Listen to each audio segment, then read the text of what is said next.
Assalamualaikum warahmatullahi wabarakatuh. Perkenalkan, nama saya Elviana Febi Dwi Jayanti. Saya dari kelompok Kiai Haji As'ad Syamsul, Rayon Usuludin. Dalam rangka memenuhi tugas akhir pelatihan kader dasar Pergerakan Mahasiswa Islam Indonesia UIN Wali Songo Semarang, saya di sini akan membahas dan mengupas tentang bagaimana konsep aswaja dalam gerakan Islamisasi di Indonesia. Menuju ke pembahasan yang lebih jauh, ada baiknya apabila kita mengetahui terlebih dahulu pengertian dari Ahlus Sunnah wal Jamaah. Nah, aswaja ini merupakan golongan orang-orang mukminin yang mengikuti sunnah Rasulullah dan juga para sahabat. Golongan ini juga dikenal sebagai golongan yang akomodatif dan juga bisa menyesuaikan zaman. Proses kehadiran aswaja ini sendiri juga sangat berperan penting dalam penyebaran agama Islam di Indonesia. Mengapa? Karena pada zaman dahulu, para dai dan juga pendakwah agama Islam menggunakan konsep aswaja untuk bisa mengakulturasikan nilai-nilai agama dan juga budaya lokal setempat, sehingga lebih mudah ajarannya dan juga lebih bisa diterima oleh masyarakat pada saat itu. Seperti perjuangan Wali Songo dalam usaha islamisasi masyarakat Jawa yang kental dengan nuansa pendekatan akulturasi. Para Wali Songo berhasil membawa ajaran agama Islam yang bisa diterima oleh masyarakat Jawa pada saat itu. Nah, kemudian bagaimana aswaja yang ada di dalam PMII sendiri? PMII yang menjadikan aswaja sebagai manhaj al-fikr wal harokah ini merumuskan akidahnya mengikuti ajaran-ajaran dari Imam Al-Asy'ari dan juga Imam Al-Maturidi. Nah, sedangkan kalau dalam hukum fikih mengikuti 4 mazhab, yaitu Imam Hanafi, Imam Maliki, Imam Hambali, dan juga Imam Syafi'i. Sedangkan dalam merumuskan tasawuf, kita mengikuti dan menganut ajaran-ajaran dari Imam Al-Ghazali dan juga Imam Al-Junaidi. Sebagaimana yang telah banyak kita ketahui, terutama sebagai kader PMII, kita pasti sudah tahu dan sudah paham apa saja nilai-nilai yang ada di dalam aswaja. Seperti nilai tawasud atau moderat. Jadi moderat di sini tidak cenderung ke kanan maupun ke kiri. Biasanya dalam diferensiasi beragama, setiap orang punya cara tersendiri bagaimana mengekspresikan keberagamaannya. Mulai dari yang fundamentalisme Islam atau ekstrem kanan yang biasanya mengkampanyekan isu-isu khilafah Islamiyah yang justru dalam jangka panjang bisa mengancam integritas NKRI, sampai yang liberalisme Islam atau ekstrem kiri.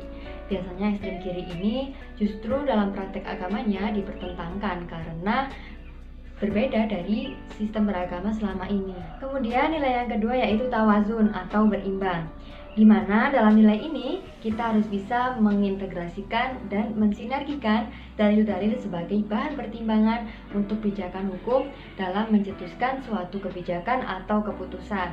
Nah, di sini kita juga harus bisa menafsirkan dalil-dalil agama secara kontekstual supaya lebih relevan ketika diimplementasikan dalam praktek kehidupan.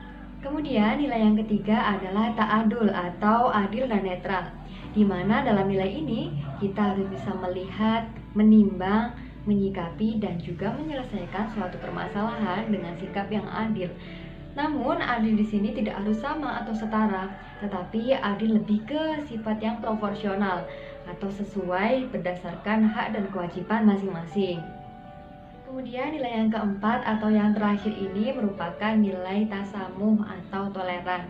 Nah, jadi dalam nilai ini kita harus bisa menghargai segala bentuk perbedaan, baik itu dari pemikiran, dari perbedaan keyakinan, atau perbedaan pakaian, kondisi ekonomi, sosial, budaya, agama, suku, dan lain sebagainya. Dari keempat nilai yang telah disebutkan tadi, tentu saja kita bisa menciptakan keharmonisan kehidupan sebagai sesama umat, serta bisa menjadikan sikap ini untuk membangun karakter yang bisa menimbulkan kerukunan antar sesama, serta menciptakan peradaban manusia yang madani.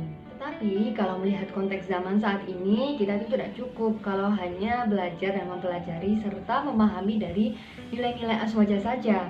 Kita itu juga harus pandai membentengi diri dalam menyerap ilmu, terus bisa memahami konteks, memahami materi, memahami dalil-dalil, serta pandai membaca. Nah, di sini membaca tidak hanya membaca buku, tapi juga bisa membaca kondisi, membaca situasi, membaca lingkungan, membaca apa yang dibutuhkan oleh masyarakat.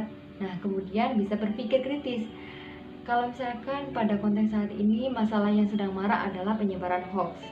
Nah, bagaimana kita sebagai kader PMI supaya bisa menyikapi dan mengatasi hoax itu? Nah, kita jangan mudah menyebarkan berita-berita. Kita harus bertabayun terlebih dahulu, mengkajinya lebih dalam. Apakah berita itu benar atau salah? Apakah berita itu pantas untuk disebarkan atau tidak? Kita sebagai pemegang utama arus komunikasi harus bisa bersikap bijak dan bisa menggunakan media online secara tepat. Jadi tidak asal-asalan. Kemudian yang kedua, kita juga tidak boleh mudah menjustifikasi seseorang. Seperti ada kesalahan sedikit langsung mengkafir-kafirkan atau menyalah-nyalahkan orang tersebut. Nah, itu tidak boleh. Jadi kita harus mengkaji terlebih dahulu. Apabila memang berbeda, yaitu wajar karena diferensiasi cara orang beragama dan mengekspresikan keberagamaannya itu berbeda-beda, seperti yang sudah dijelaskan tadi. Sebagai kader PMI, tentunya kita harus bisa mengimbangi antara proses zikir, fikir, dan juga amal soleh, yaitu dalam perbuatannya. Kita harus bisa mengaktualisasikan, harus bisa mengimplementasikan atau mempraktekkan, dan juga bisa relevan antara dalil dan juga dengan kondisi masyarakat pada saat itu. Kita juga bisa menyesuaikan zaman supaya kita tidak tergilas oleh modernisasi zaman pada saat ini yang sudah serba digital dan tergantung dengan teknologi.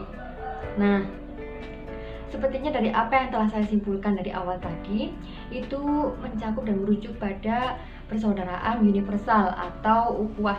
Nah, ukhuwah di sini mencakup 3 hal. Ada ukhuwah Islamiyah, ada ukhuwah watoniyah, dan juga ukhuwah insaniyah.